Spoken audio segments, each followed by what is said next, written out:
Je m'appelle Sophie et j'ai 40 ans. Je suis architecte dans une firme renommée à Lyon.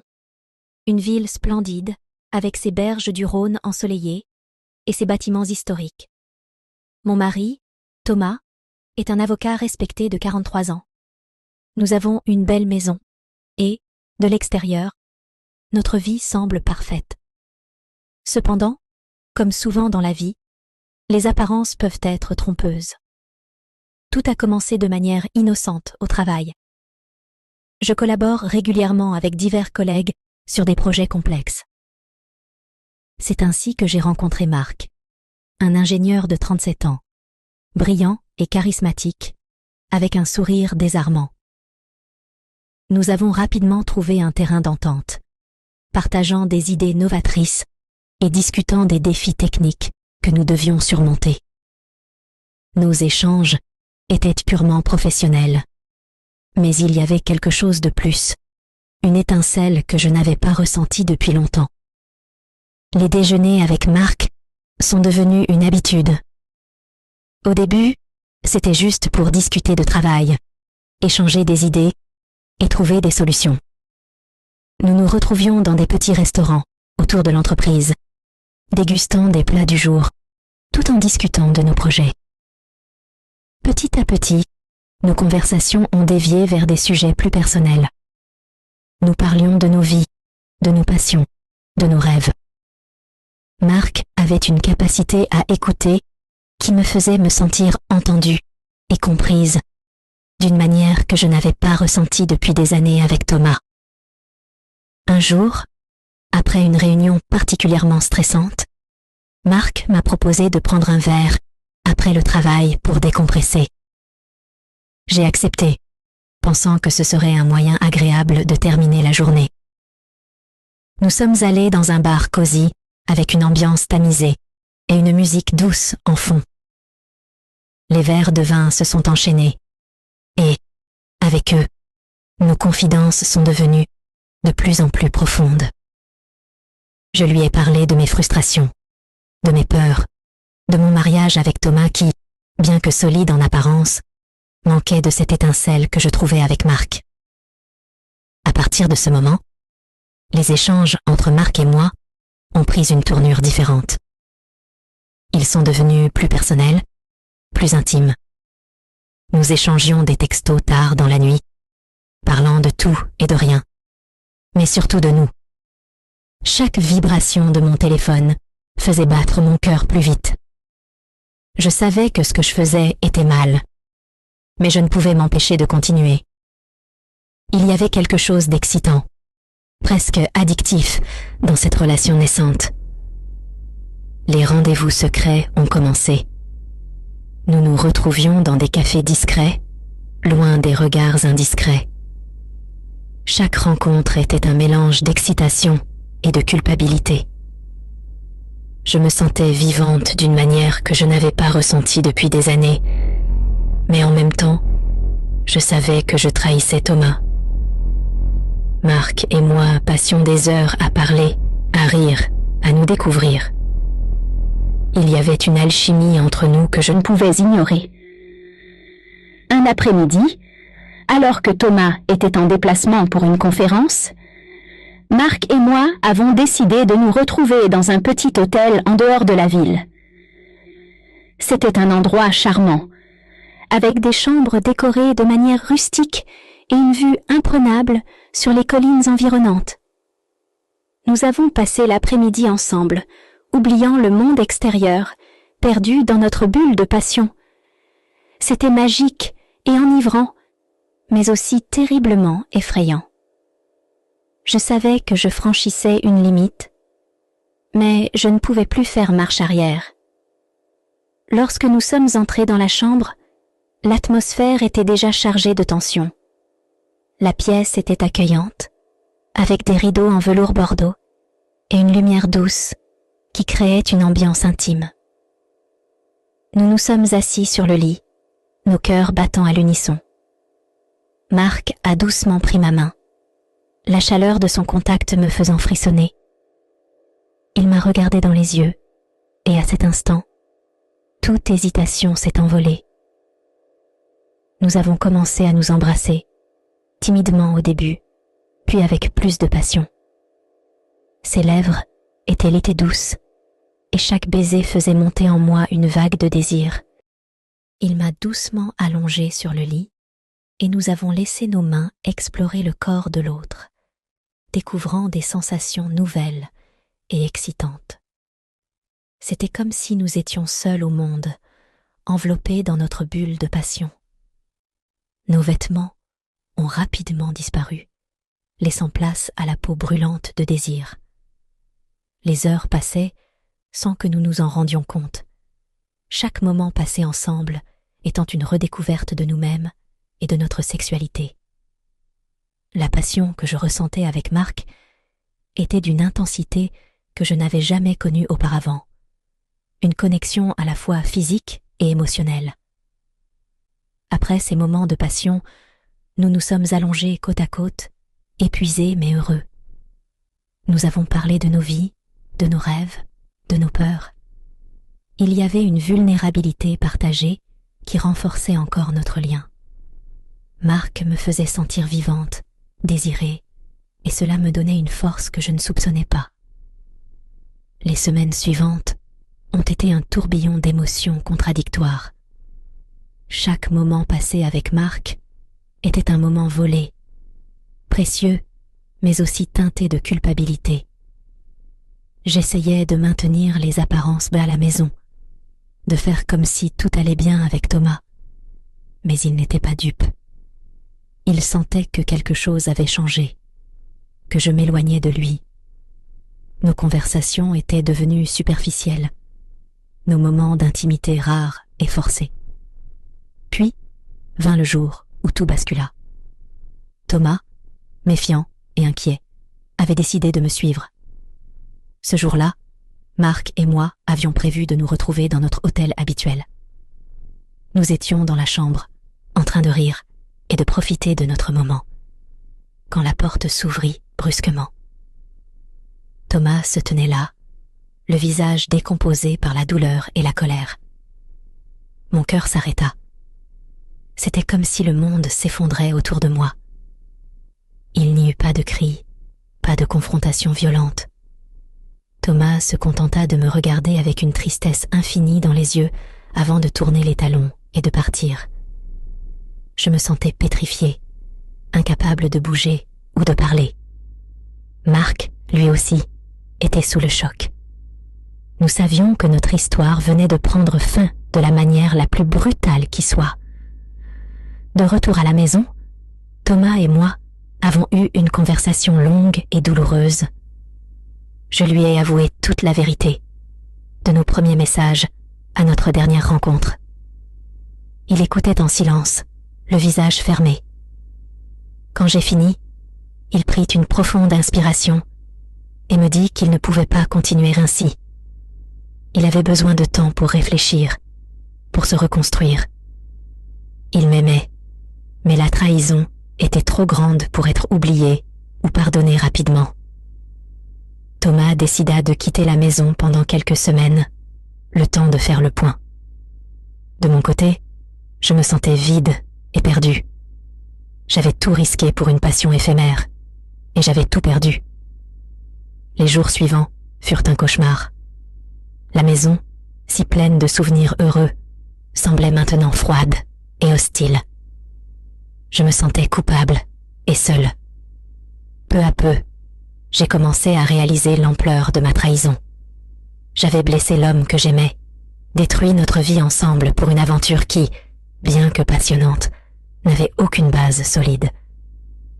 J'ai essayé de contacter Thomas, de lui expliquer, de lui demander pardon.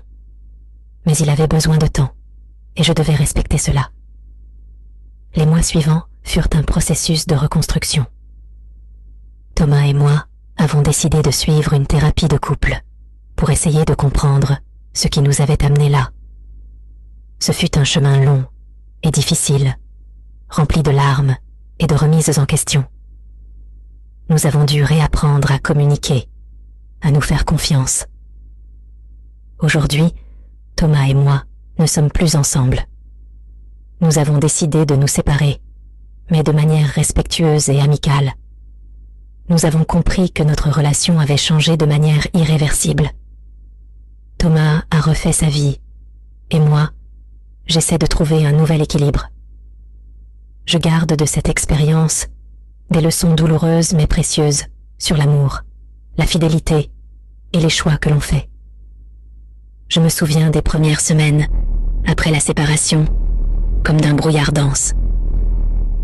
Chaque jour semblait interminable, chaque nuit remplie de rêves troublants et de réveils en sursaut. La maison, autrefois refuge chaleureux, était devenue une prison glacée. Chaque pièce rappelait des souvenirs heureux, maintenant teintés de tristesse. J'avais du mal à manger, à dormir, à me concentrer au travail. Mes collègues remarquaient mon changement, mais je gardais pour moi les détails de ce qui s'était passé. Marc et moi avions aussi cessé tout contact. Bien que notre relation ait été intense, la réalité de ce que nous avions fait pesait lourdement sur nous deux. Il était également conscient de l'impact de nos actions sur Thomas et sur la destruction de mon mariage. Nous avions pris la décision mutuelle de nous éloigner l'un de l'autre pour tenter de retrouver un semblant. Je m'appelle Sophie, j'ai 39 ans et je suis avocate à Nice. Cette ville, avec son charme provençal et son dynamisme, m'a toujours attirée. Mon mari, Thomas, est ingénieur et a 41 ans. Nous avons 2 enfants adorables, Emma et Maxime, qui sont notre plus grande fierté. Tout semblait parfait, du moins en apparence. Thomas et moi nous sommes rencontrés à l'université il y a maintenant près de 15 ans. Lui, brillant scientifique, captivait l'auditoire avec ses conférences sur l'ingénierie spatiale. Moi, étudiante en droit, j'étais fascinée par son intelligence et son charisme. Nos débuts étaient idylliques, remplis de discussions passionnées, de projets communs et d'une complicité rare. Nous avons emménagé ensemble à Nice, une ville vibrante aux 1000 couleurs. Entre la promenade des Anglais, la vieille ville et les plages, notre amour s'épanouissait dans ce cadre idyllique. Thomas m'a demandé en mariage lors d'une promenade sur la plage au coucher du soleil. C'était parfait, comme dans un rêve. Notre mariage était somptueux, entouré de nos familles et amis.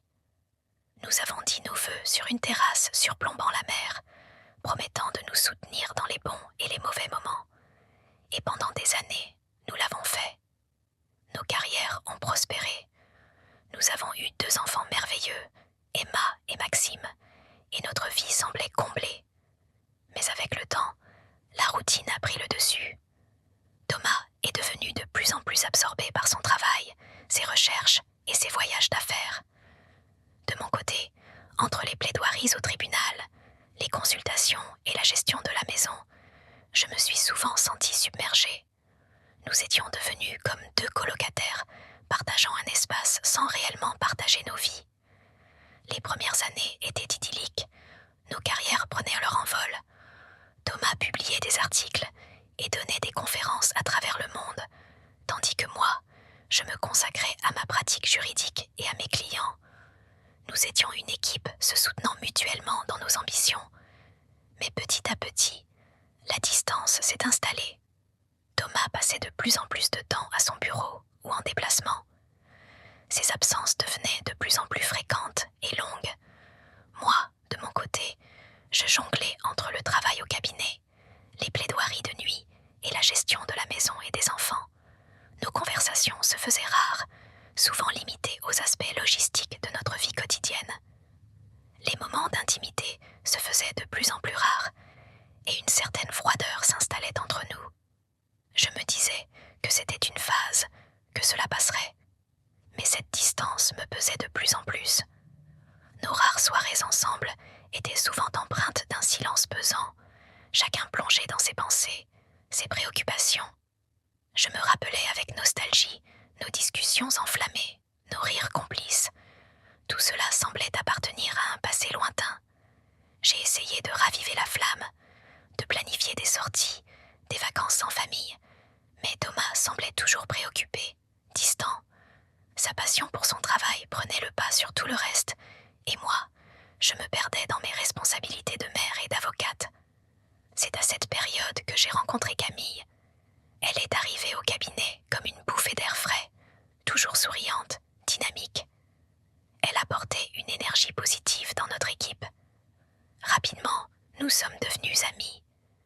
Elle était plus jeune, pleine de vie, et avait ce quelque chose qui faisait que tout le monde l'appréciait immédiatement. Nous avons commencé à passer du temps ensemble en dehors du travail.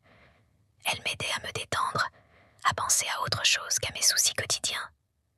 Nos conversations étaient tout légères, joyeuses, et j'appréciais sa compagnie. Mais un détail m'a échappé, un détail crucial qui allait bouleverser ma vie. Camille et Thomas avaient commencé à se fréquenter. Leur liaison a débuté apparemment lors d'une soirée organisée par l'entreprise pour célébrer une de ses réussites professionnelles.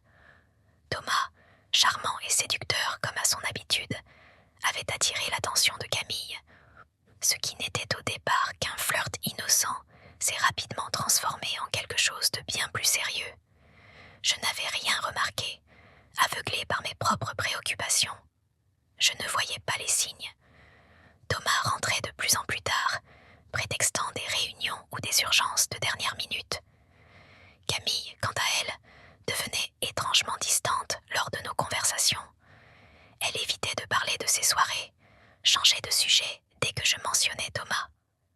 Je mettais cela sur le compte de la fatigue, de nos emplois du temps chargés.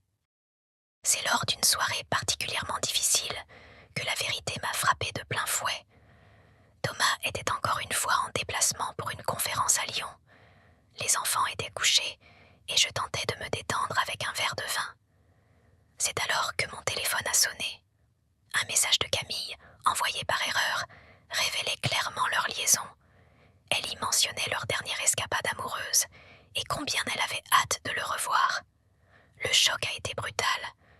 Mes mains tremblaient. Mon cœur battait la chamade. Je relisais le message encore et encore, espérant y voir une quelconque erreur, un malentendu. Mais la réalité était là, cruelle et inéluctable. Thomas, l'homme avec qui j'avais partagé tant d'années, me trahissait avec celle que je considérais comme une amie. La douleur de la trahison était insupportable. J'avais envie de hurler, de tout casser. Comment pouvait-il me faire ça? Pourquoi? Les questions tournaient en boucle dans ma tête sans trouver de réponse. Je me sentais piégée, suffoquée par l'angoisse et la rage. Le lendemain, j'ai confronté Thomas. Il est rentré fatigué et visiblement stressé par son voyage. Dès qu'il a franchi la porte, je lui ai montré le message. Son visage est devenu livide et il n'a pu que balbutier des excuses. Ses justifications n'ont fait qu'alimenter ma rage. Comment avait-il pu trahir notre famille de cette manière? Thomas tentait de se justifier, parlant de la routine, de la passion qui s'était éteinte entre nous. Mais rien de ce qu'il disait ne pouvait apaiser ma colère. Chaque mot qu'il prononçait semblait creuser un peu plus le fossé entre nous. Les jours qui ont suivi ont été un véritable cauchemar. Les enfants, trop jeunes pour comprendre, ressentaient néanmoins la tension palpable.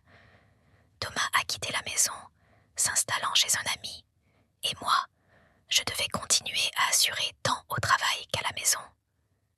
Mais à l'intérieur, je me sentais vide, trahi, dévastée. Mes collègues au cabinet ont vite remarqué mon état. Certains murmuraient, spéculaient. La nouvelle de notre séparation s'était rapidement répandue, et les regards de pitié ou de curiosité me mettaient mal à l'aise. J'ai évité Camille autant que possible. Ses tentatives d'explication et de réconciliation me répugnaient. Comment pouvait-elle oser? Chaque fois que je la voyais, c'était comme un coup de poignard supplémentaire. La voir continuer à travailler comme si de rien n'était, à sourire aux autres, me rendait folle de rage. Il m'a fallu du temps, beaucoup de temps pour me reconstruire. J'ai consulté un avocat et entamé les démarches pour le divorce.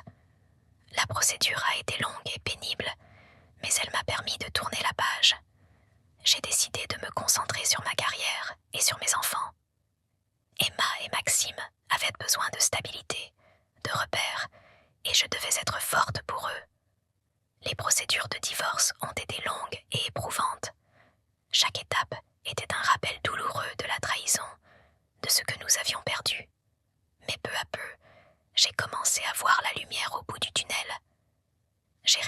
que cette séparation était peut-être une opportunité de me retrouver, de redécouvrir qui j'étais en dehors de mon rôle de mère et d'épouse. Mon travail au cabinet est devenu ma bouée de sauvetage. J'ai redoublé d'efforts, pris en charge des projets de grande envergure, participé à des conférences. Chaque succès professionnel était une victoire contre la douleur et la trahison. J'ai également trouvé du réconfort auprès de mes collègues, de mes amis et de ma famille. Leur soutien indéfectible m'a permis de tenir bon. Avec le temps, la plaie a commencé à cicatriser. J'ai redécouvert des passions oubliées, repris des activités que j'avais délaissées, la lecture, le jardinage, les sorties avec mes enfants. Chaque moment de bonheur, aussi petit soit-il, était précieux. Thomas, de son côté, a poursuivi sa relation avec Camille. Je ne les voyais que rarement lors des échanges concernant les enfants. Leur présence ne me faisait plus mal. Je les voyais avec indifférence. Ils faisaient partie de mon passé, un chapitre clos de ma vie. J'ai même eu à faire face à leur apparition lors de certaines réunions parentales à l'école des enfants. Voir Camille prendre une place dans la vie de mes enfants était un coup dur, mais j'ai appris à composer avec cette nouvelle réalité. Aujourd'hui, je me sens plus forte, plus accomplie. Cette épreuve m'a appris à me connaître, à me redécouvrir. J'ai réalisé que je pouvais être heureuse seule, que ma valeur ne dépendait pas d'un homme ou d'une relation. Mes enfants sont ma priorité, et chaque sourire sur leur visage est ma plus grande récompense. Je me suis aussi rapprochée de ma famille et de mes amis. Leur soutien a été inestimable durant cette période. Nous avons passé des vacances ensemble, des week-ends à explorer la région, des soirées à discuter et à rire. Ces moments ont été des baumes sur mon cœur blessé. Sur le plan professionnel, j'ai atteint des sommets que je n'aurais jamais imaginés. J'ai été invitée à donner des conférences, à participer à des recherches innovantes. Mon travail a été reconnu et apprécié, et cela m'a donné une immense satisfaction. J'ai même envisagé d'écrire un livre sur mes expériences, à la fois personnelles et professionnelles. Quant à l'amour, je n'étais pas pressée. J'ai pris le temps de me reconstruire, de redécouvrir ce qui me rendait heureuse. J'ai eu quelques rencontres, mais rien de sérieux. J'ai appris à apprécier ma propre compagnie, à savourer les moments de solitude. Nice, avec son climat ensoleillé et sa douceur de vivre, a été le cadre parfait pour cette renaissance. Les promenades le long de la promenade des Anglais, les baignades dans la mer, les soirées animées dans la vieille ville, tout cela a contribué à mon bien-être. Et puis un jour, j'ai rencontré quelqu'un. Ce n'était pas prévu, pas recherché. Un collègue du cabinet, récemment transféré de Paris. Nous avons commencé par échanger sur nos passions communes. Le droit, bien sûr, mais aussi la littérature, la musique. Progressivement, une complicité s'est installée. Ce n'était pas la passion dévorante de ma jeunesse, mais quelque chose de plus doux, de plus mature. Nous avons pris notre temps, sans précipitation. Les enfants l'ont bien accueilli, et cela m'a rassurée. C'était important pour moi qu'ils se sentent à l'aise, qu'ils acceptent cette nouvelle personne dans notre vie. Les choses ont évolué naturellement, sans heurts, et pour la première fois depuis longtemps, je me sentais sereine, en paix. Les dîners en famille ont repris leur place, avec des discussions joyeuses et des rires. J'avais retrouvé une certaine normalité, un équilibre. Les années ont passé, et je peux dire que j'ai retrouvé un équilibre. La douleur de la trahison s'est estompée, remplacée par une résilience et une confiance en moi renouvelée. Mon mariage avec Thomas fait partie du passé, une leçon douloureuse mais nécessaire qui m'a permis de grandir. Thomas et Camille sont toujours ensemble et je leur souhaite le meilleur, sans amertume. Ils font partie de mon passé, mais ne définissent plus mon présent ni mon avenir. J'ai appris à pardonner, non pas pour eux, mais pour moi, pour me libérer du poids de la rancune. Aujourd'hui, ma vie est remplie de projets et de perspectives. Je compte continuer à travailler avec passion, à m'impliquer dans des causes qui me tiennent à cœur. Mes enfants grandissent épanouis et heureux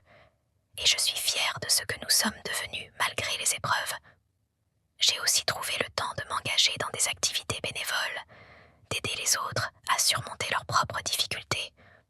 Cela m'a apporté un sentiment de satisfaction et d'accomplissement que je n'avais jamais ressenti auparavant. La vie n'est jamais simple, mais elle est pleine de surprises et de rebondissements. Chaque épreuve, chaque difficulté est une opportunité de se dépasser, de se réinventer. J'ai appris à voir les choses sous un jour nouveau, à apprécier chaque moment, chaque petite victoire.